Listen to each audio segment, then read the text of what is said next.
Obrigado, deputado. Senhor presidente, eu peço autorização a Vossa Excelência a ir direto ao voto. Vou tirar a máscara, por favor, para ter mais facilidade de me comunicar. Senhor presidente,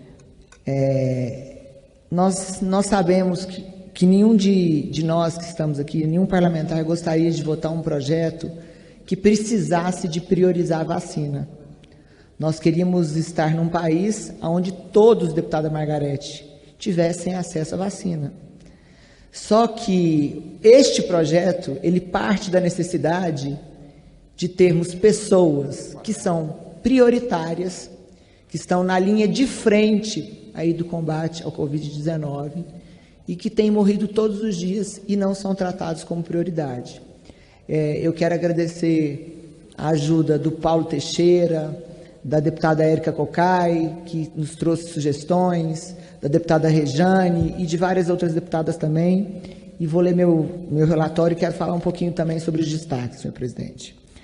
De acordo com o dispositivo da Lei 6.259 de 75, cabe ao Ministério da Saúde promover a coordenação das ações da vigilância epidemiológica, categoria em que se enquadram as ações de vacinação. As medidas estabelecidas pelos ministérios devem ser observadas pelas entidades federais, estaduais, distritais, públicas e privadas.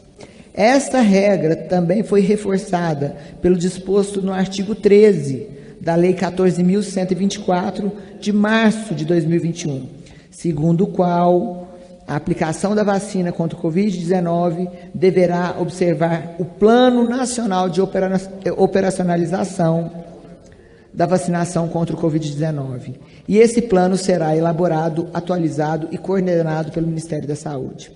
O Ministério da Saúde, por meio da Câmara Técnica, em sua assessoria em imunizações e em doenças transmissíveis, preparou o Plano Nacional de Operacionalização, que já está em sua 5ª edição. Esse plano traz, entre outras previsões, os critérios e priorização de vários grupos. Esse documento já consta o estabelecimento de grupos prioritários, com a população estimada em 77,2 milhões de pessoas. Este é o grupo prioritário, segundo o Ministério da Saúde. Entre eles estão também os caminhoneiros, a categoria do PL, do qual eu relato. E as pessoas com deficiências, os profissionais de saúde, os funcionários que trabalham em ambiente hospitalar, as pessoas idosas, as pessoas com doenças crônicas e os indígenas, que visa a proteger. No entanto, vivemos num cenário de escassez de vacina. Infelizmente, não há doses disponíveis para todos os grupos contemplados no Plano Nacional de Operacionalização da Vacinação. Por isso, cremos, como representantes do povo, que temos que indicar que esses grupos sejam e tenham uma vacinação como imprescritível. Por exemplo, ressaltamos que o Estatuto da Pessoa com Deficiência, o Estatuto do Idoso, garante a esses grupos populacionais a assegurada efetivação do direito à saúde com prioridade. Nossa função, nesse momento, é fazer valer a proteção desses grupos vulneráveis. No que se diz respeito à obrigatoriedade da vacinação contra o Covid-19, o STF já se manifestou no sentido que o Estado pode determinar aos cidadãos que se submetam compulsoriamente à aplicação dos imunizantes. Segundo essa Corte, aqueles que descumprirem posição poderão se submeter a medidas como multa, impedimento de frequentar locais e matrículas em escola. A decisão, no entanto, evidenciou que a imunização não pode ser feita à força. Considerando assim que os projetos examinados são meritórios, a sua aprovação é importantíssima para que possamos dar diretrizes ao Ministério da Saúde nesse momento. Proporemos assim um substitutivo que vai modificar a Lei 14.124 de 10 de março de 2021, que menciona o plano de vacinação, e deixar claro que as pessoas com deficiência, os profissionais de saúde, os profissionais que trabalham em ambiente hospitalar, as pessoas idosas, as pessoas com doenças crônicas, os indígenas e caminhoneiros e demais motoristas de transporte rodoviário de cargas também deverão ser imunizados com prioridade na execução do plano de operacionalização da vacina contra o Covid-19. Acrescentamos ainda outras categorias de transporte coletivo rodoviário de passageiros. E aqui eu faço um parêntese, deputado Paulo, em conversa, em discussão com a deputada Érica Cocai, e a gente entende que esse trabalhador todos os dias sai de suas casas, né, para transportar as pessoas que precisam e que são essenciais para que a gente possa ter o mínimo funcionando, mesmo nas cidades que estão em lockdown, e a gente atendeu esse pedido da deputada Érica. Nós também colocamos, senhor presidente, os agentes de segurança pública, porque são eles também que vão para a linha de frente, e aí eu tenho muito orgulho de dizer do carinho e do respeito que eu tenho pela segurança pública. As pessoas às vezes falam em lockdown, falam em evitar aglomerações, mas será que se esquecem de quem faz essa fiscalização? Quem tem que ir, muitas vezes, fazer a apreensão de produtos ou de fechar comércios? Então, esse profissional ele está tão exposto quanto tantos outros que não puderam parar durante a pandemia. Algumas categorias foram sobrecarregadas na pandemia. As categorias de saúde, os profissionais de segurança pública e algumas outras categorias que a gente pôde incluir também nesse plano prioritário de imunização. Não trataremos da obrigatoriedade da vacina, uma vez que, como explicamos, esse assunto já foi tratado num cenário jurídico. Quanto à constitucionalidade dos projetos, afirmamos que eles são compatíveis com o texto constitucional e visam assegurar o cumprimento do direito da saúde, previsto e garantido pelos artigos 196 e 200 da Carta Magna. Em relação à juridicidade das matérias, informamos que as proposições estão de acordo com os princípios do direito. Por fim, os projetos sobre o exame observam a boa técnica legislativa. Ante o exposto, no âmbito da Comissão de Seguridade Social e Família, somos pela aprovação da Lei 1011 de 2020, número 4.092 de 2020 e 5.377 de 2020, na forma do substitutivo anexo. Na Comissão de Constituição e Justiça, somos pela constitucionalidade, juridicidade e boa técnica legislativa dos projetos de lei 1011, 4.992 e 5.377. Senhor presidente, antes de terminar, eu preciso de fazer algumas observações aqui, que foram feitos alguns acordos com algumas emendas e alguns destaques, e eu não posso deixar de fazê-los.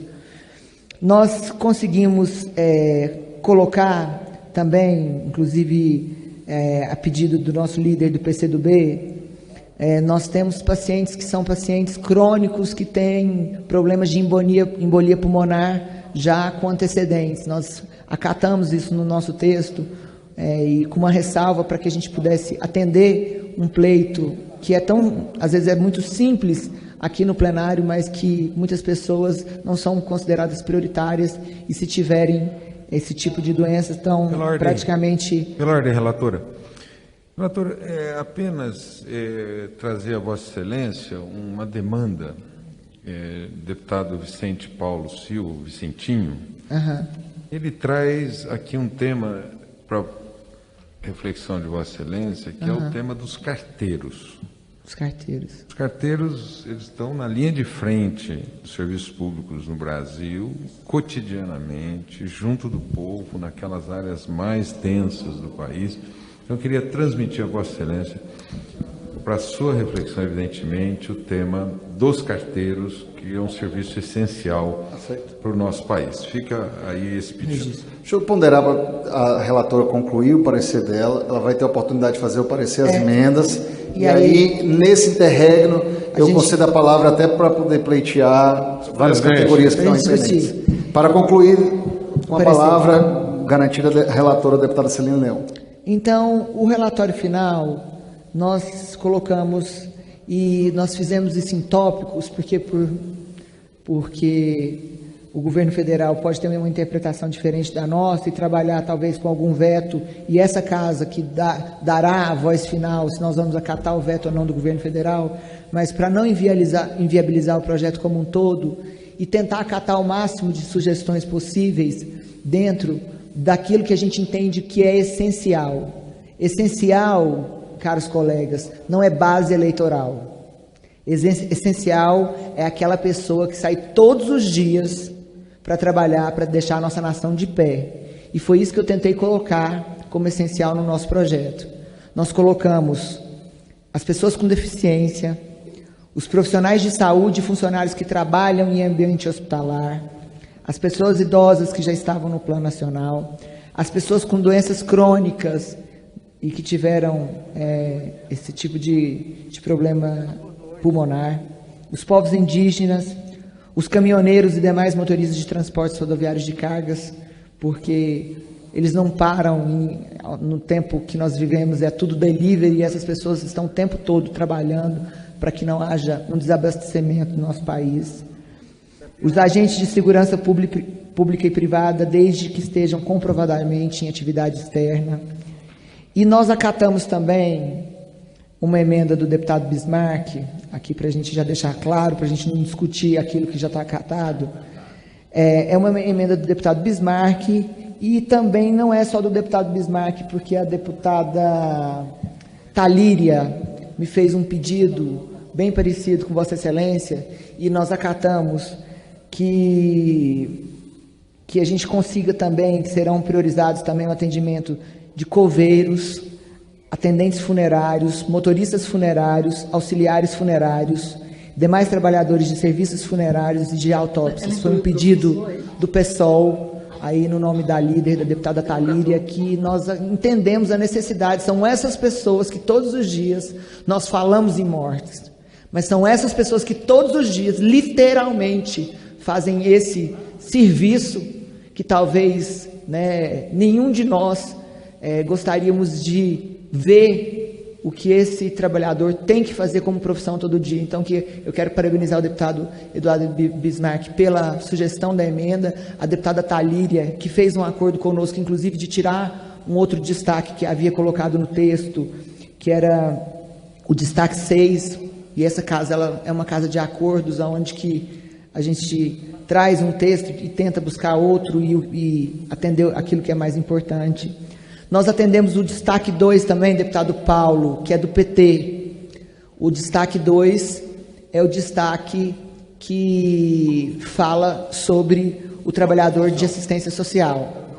E o trabalhador de assistência social, ele também não parou, porque é ele que faz a entrega da cesta básica, é ele que faz a visita do CRAS, é ele que visita as famílias que estão sofrendo violência doméstica, as crianças. Então, com certeza esse profissional não parou. Nós acatamos a sugestão do PT, que é o destaque 2. E foram retirados em acordo também o destaque 3 e 4 do próprio PT também. O PSOL, como nós colocamos aqui, retirou o destaque 6. Eu quero falar sobre o destaque 7, que é o destaque da professora Dorinha, que é um destaque que eu acho que é muito importante para essa casa. Todos nós aqui, cada um da sua região, alguns brigam para que tenha aula, outros falam que não poderia ter as aulas, mas tem um profissional que ele precisa de ser imunizado, que são os professores. Então, nós acatamos também a sugestão da deputada Dorinha, aqui a nossa coordenadora da bancada feminina, de colocar também no nosso grupo prioritário os professores. Rejeitamos o destaque 8, 9, o 12 do PSB, e aí eu faço um esclarecimento aqui para o líder do PSB que deve estar nos ouvindo. Nós rejeitamos porque nós acatamos o destaque 2, porque ele falava sobre conselheiro tutelar, e a assistência social já acopla o conselheiro tutelar, que é muito mais ampla. Então, praticamente, a gente conseguiu fazer acordo na retirada de quase todos os destaques.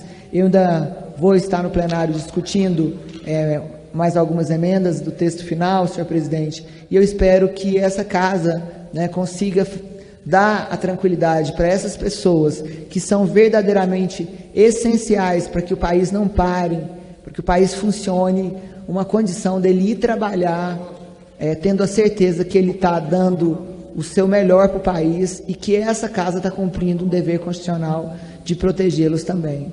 Então, esse é o relatório, senhor presidente, eu estou à disposição. Relatora Celina, permita. Muito obrigado. Também, presidente. Depois uma questão de ordem aqui, informação. Pois não. Deputado Daniel. Só para compreender, relatora, primeiro parabenizar Vossa Excelência aí pela sensibilidade de incorporar esse conjunto de de legítimas demandas que nós temos para priorização do processo de vacina. Mas apenas para que eu possa compreender, em relação aos destaques do PSB, nós tínhamos 2 destaques que haviam sido apresentados. Era um do deputado Denis, que incorporava a assistência e o Conselho pode falar só o número, que fica mais fácil. E tinha o outro destaque, que é o destaque número 1, inclusive. Vossa Excelência incorporou ele em que parte, para eu compreender aí, o destaque 1 do PSB? O 1 falava sobre o que, senhor deputado? Era justamente o destaque que tratava também da questão dos trabalhadores do Sistema Único de Assistência Social. É o destaque número 1. O destaque número 1 foi contemplado com o destaque 2 do PT, porque ele é um pouco mais abrangente. Ele coloca o seguinte: trabalhadores do Sistema Único de Assistência Social, suas entidades e organizações de assistência social que prestam atendimento com políticas de assistência social. Quando nós acatamos, senhor deputado, o destaque do PT, e ele era mais amplo, a gente pôde acatar o seu destaque na forma do destaque 2, e o 12, que fala também de conselheiros tutelares, também na forma do 2, porque ele também faz parte do sistema de assistência social. Então, o destaque número 1 e o destaque número 12 do PSB, e é esse o pedido que eu faço, foi acatado na sugestão do destaque 2 do PT, que eu vou terminar o texto final ainda, depois quando eu for apresentar, mas era só para colocar que não foi rejeitado, mas foi acatado como 2, que contempla o destaque número 1 e o destaque número 12. Eu vou passar a discussão e aí nós vamos dando a palavra para todos. No mesmo sentido ainda de diálogo com a relatora em nome do pessoal. Eu queria perguntar à relatora deputada Celina se nesses pontos que foram incorporados ao seu relatório, se existe um compromisso firmado de não veto por parte do governo ou se não existe esse compromisso. Deputado, eu não posso falar... Deputado Glauber, os poderes são harmônicos e independentes. Nós estamos votando, não tem compromisso. A Celina não fala em nome da liderança do governo. Exatamente. Eu compreendo o seu questionamento, mas eu queria abrir a discussão. Esse é um questionamento, com todo respeito ao senhor, esse é um questionamento que acontece em todas as votações. Eu estou no 4º mandato na Câmara dos Deputados, e essa é uma pergunta que se repete sempre que entra no processo. Presidente, esse tipo de compromisso não existe. É invasão dos poderes. O que o Glauber questiona. Eu compreendo. Só um minutinho, por favor. Por favor. Só um minutinho. Eu estou com a palavra. Eu compreendo o questionamento de Vossa Excelência, mas acho que não foi feito no momento adequado. A gente podia ter fazer isso no segundo momento através da liderança do governo e não da relatora, que não tem condições de falar em nome do governo. Presidente. Pois não, deputada Érica. Eu queria iniciar a discussão onde todos esses problemas vão ser divididos. Para dialogar com a relatora, presidente. Pois não, deputada Érica. Para dialogar com a relatora. Pelo que entendi, a relatora incorporou, porque um pouco ela está dando já parecer sobre as emendas, me parece. Mas assim, ela porque eu quis adiantar a emenda do PT, os profissionais do SUAS e das entidades que cumprem essa função, e também a emenda do Conselho Tutelar, porque são coisas diferentes. Ela incorporou essas 2 emendas. E aproveito o momento, presidente, para solicitar a Vossa Excelência que possa conceder a palavra, ela está inscrita na discussão, para a deputada Rejane Dias, que é autora de uma dessas proposições e que é coautora das outras proposições que estão em discussão. Lhe pediria a gentileza de que a presidenta da Comissão de Defesa dos Direitos da Pessoa com Deficiência possa ter a sua palavra assegurada durante a discussão. Deputada Érica. Eu vou conceder a palavra para a deputada Celina Leão responder o questionamento e em seguida eu vou dar a palavra para a gente encaminhar os trabalhos. Só um minutinho, já que nós podemos dialogar com a relatora. Deputado Luiz Miranda. Queria aproveitar, a prerrogativa foi aberta para o PT através da Érica Cocai. Eu só gostaria de colocar o seguinte, rapidamente, presidente, respeito a sua presidência e acho que o senhor até agora vem conduzindo excelentemente os trabalhos. Mas já que é para facilitar e a relatora vai nos dar informações acerca do relatório, do que é possível, que foi feito, eu quero só tirar uma dúvida. Eu vi que vários destaques foram trabalhados junto com a relatora, e óbvio que a relatora não pode falar em nome da presidência da República, isso é um erro gravíssimo por parte do parlamentar quando questiona esse outro colega, expõe o colega que é desnecessário. Então a gente sabe que isso não é possível. Mas enxergamos que nas questões prioritárias, o atendimento na farmácia, ele vem antes até do atendimento hospitalar. Deveriam os profissionais de farmácias terem sido colocados como profissionais de saúde, tendo em vista, são os primeiros a estarem junto com o paciente, aquele que está contaminado. São os que têm maior índice de contaminação e, estatisticamente, foram os que mais foram contaminados.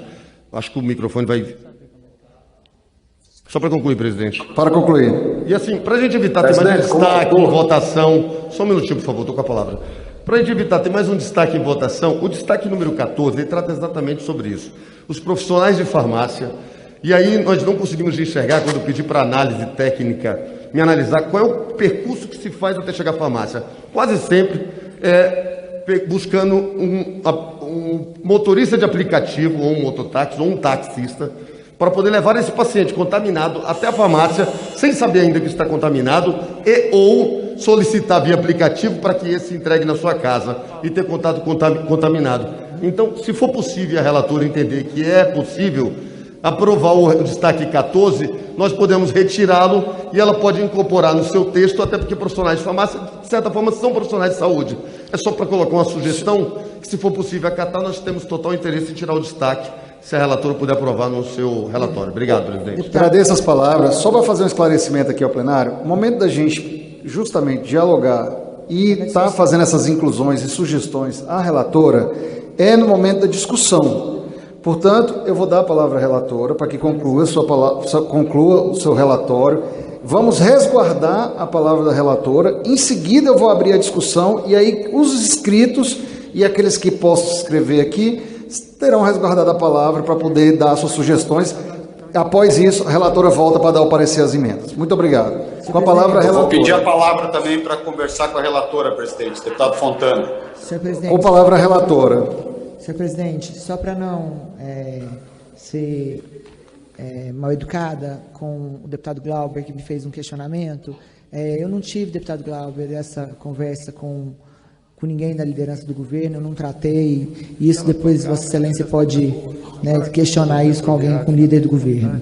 Sobre a fala da deputada Érica Cocai, e foi muito importante ela falar sobre a deputada Rejane Dias, a Rejane Dias tem, e a gente precisa de fazer justiça, um projeto bem parecido com o que foi hoje construído, e ela tem vários itens, e ela é a presidente da comissão da pessoa com deficiência.